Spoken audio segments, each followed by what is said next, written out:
Hello everyone, welcome back to my channel.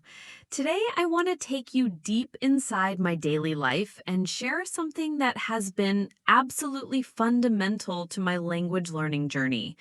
We're not going to break down a specific grammar rule or a list of vocabulary. Instead, I'm going to walk you through my complete morning routine, step by step. I want to show you how I've designed these first few hours of my day to be a powerful, consistent engine for building and maintaining English fluency. You might think that fluency comes from intense study sessions or living abroad. And while those things can help, true, lasting fluency is built through small, daily habits. It's about integrating the language into the fabric of your life. The morning is the perfect time to do this. Your mind is fresh, you haven't been distracted by the stresses of the day yet, and you can set a positive, English-focused tone for the next 12 to 16 hours. So let's begin.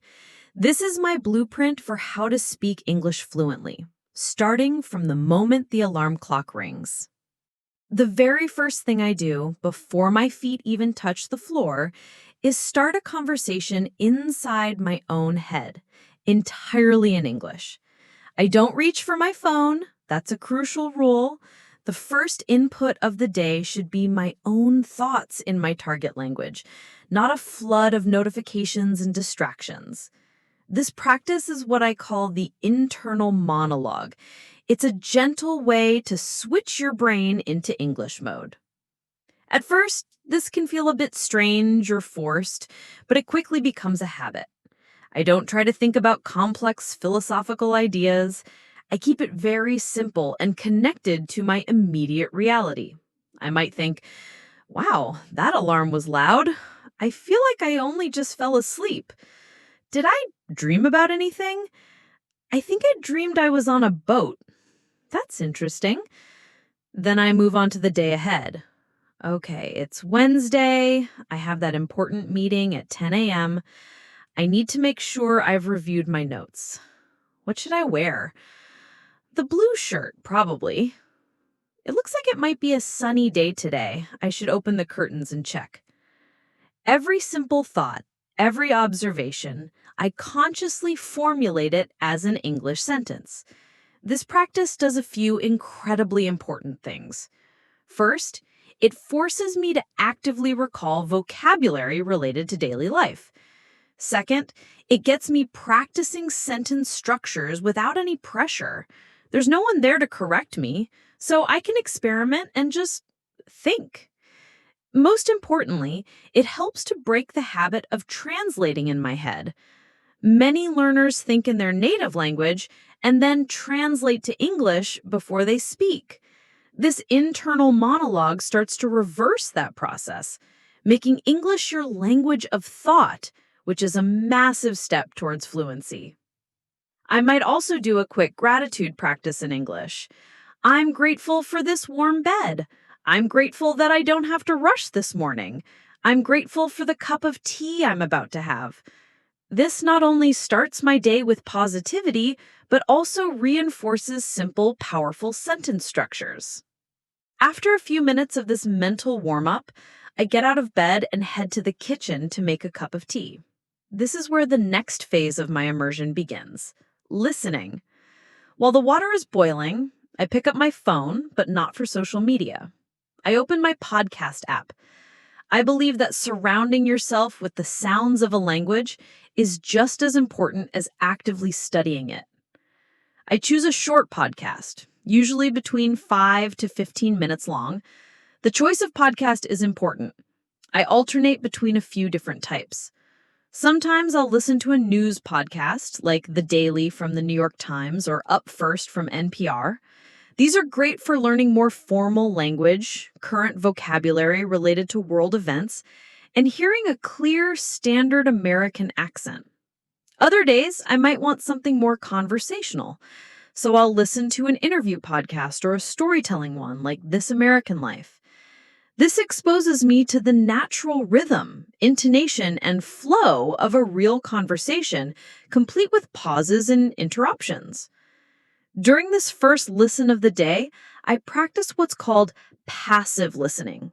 I'm not sitting down with a notebook trying to understand every single word. I'm just letting the sounds of English wash over me while I'm busy making my tea.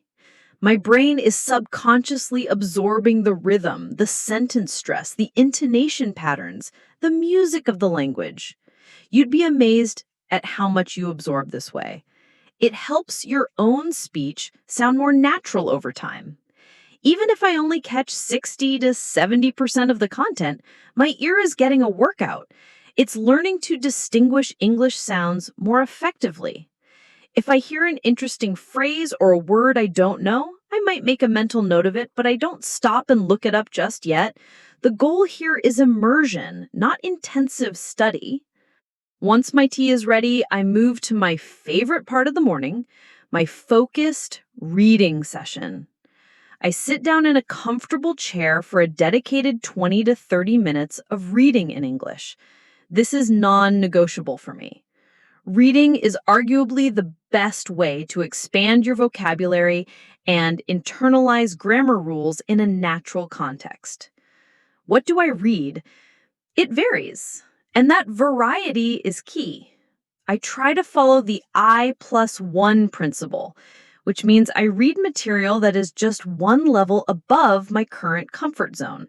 If it's too easy, I won't learn anything new. If it's too hard, I'll get frustrated and give up.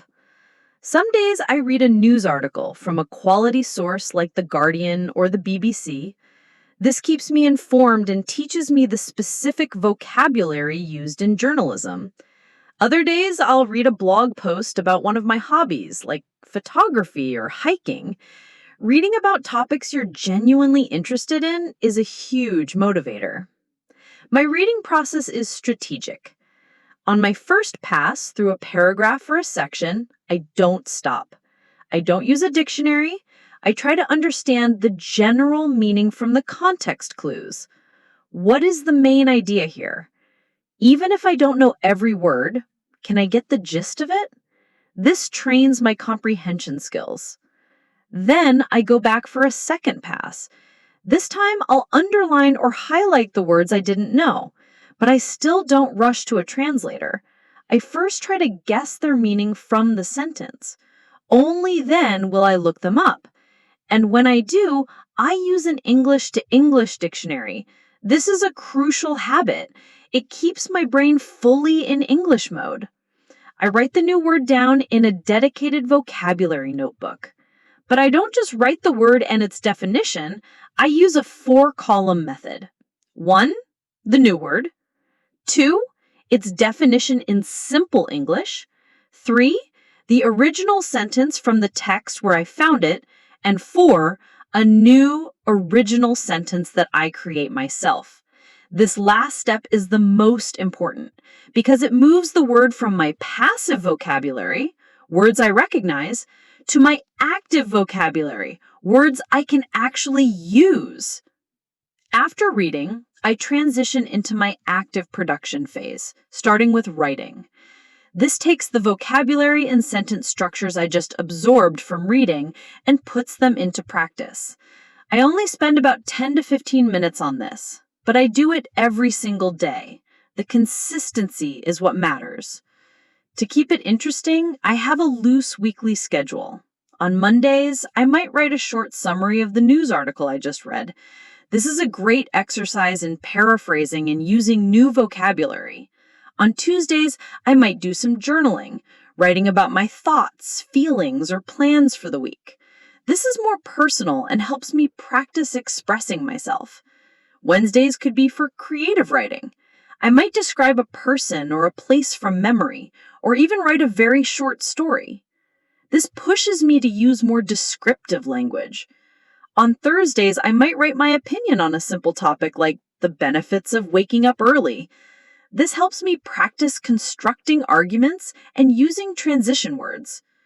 I write in a simple text document on my computer. After I finished my first draft, I'll sometimes paste it into a free tool like Grammarly. This isn't for it to fix everything for me. I use it as a learning tool. I look at the suggestions it makes and I try to understand why a certain correction is needed.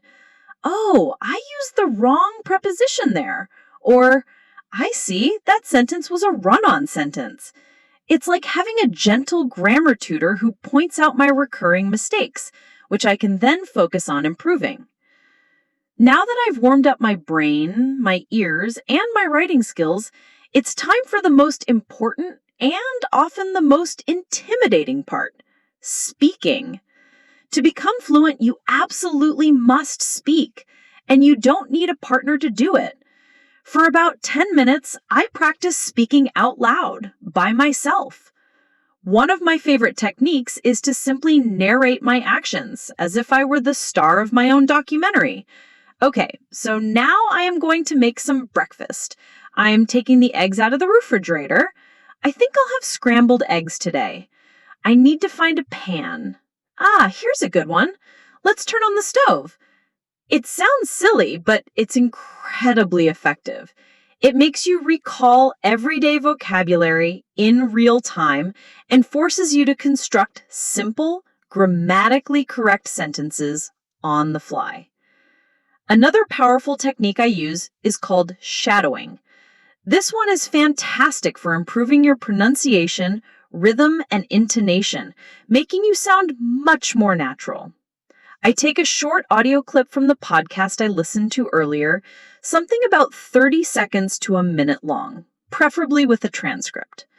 First, I just listen to the clip a couple of times. Then, I read the transcript out loud to get comfortable with the words. Next, I play the audio and pause after each sentence, trying to repeat it exactly as I heard it. I mimic not just the words, but the speaker's emotion, the rise and fall of their voice, and the words they stress. The final and most important step is to play the audio clip without stopping and try to speak at the exact same time as the speaker, like a shadow. It's challenging, but it retrains your mouth muscles and your brain to produce English sounds in a more native-like way. To make sure I'm actually improving, I regularly record myself. Once or twice a week, I'll record myself talking for 2 minutes on a random topic. For example, talk about your favorite movie or describe your ideal vacation. Then, the hard part, I listen back to the recording. It can be uncomfortable to hear your own voice, but it's an invaluable source of feedback. I listen for specific things. Am I pronouncing the th sound correctly? Am I using too many filler words like and ah? Is my pacing too fast or too slow? Am I using a variety of sentence structures? I take a note of 1 or 2 things to focus on for the next few days. This self-correction cycle is what leads to real, noticeable improvement. After this intense speaking practice, I spend a final 5 minutes on focused vocabulary review. All those new words from my reading notebook, they are no good if I don't review them. I use a spaced repetition system app on my phone, like Anki or Quizlet. I create digital flashcards for the new words. On the front, I might put the word in a sentence with a blank. On the back, I have the word, its definition, and an example. The magic of SRS is that the algorithm shows you the flashcards right before you're about to forget them. This makes memorization incredibly efficient. A quick 5-minute review each morning keeps dozens of new words fresh in my mind and ready to use. Finally, before I officially start my workday, I do one last thing. I set a small, specific English language goal for the day. This connects my morning routine to the rest of my day, ensuring the learning doesn't stop. The goal has to be achievable. It could be something like, today I will watch 1 YouTube video in English without subtitles, or I'll find an article online and leave a thoughtful comment in English. Or even when I'm driving, I will listen to an English language radio station instead of music. This small intention keeps me engaged with the language all day long. So that is my morning routine. It might sound like a lot, but in total, it takes about 60 to 90 minutes. It's a structured, multifaceted approach that targets all the key skills: thinking, listening, reading, writing, and speaking. The real secret isn't in any one technique, but in the power of consistency. By doing these things every morning, I'm compounding my learning. I'm building a powerful, automatic habit that fuels my fluency. This routine is what works for me, and I encourage you to use it as a template. You don't have to copy it exactly. Maybe you only have 30 minutes. Great. Do 10 minutes of reading, 10 minutes of listening, and 10 minutes of speaking. The key is to create a balanced routine that you can stick with. Be patient with yourself. Fluency is a journey, a marathon, not a sprint. But by dedicating the first part of your day to it, you guarantee that you're always moving forward, one morning at a time. Thank you so much for watching, and I hope this gives you some new ideas to supercharge your own English learning journey. I'll see you in the next video.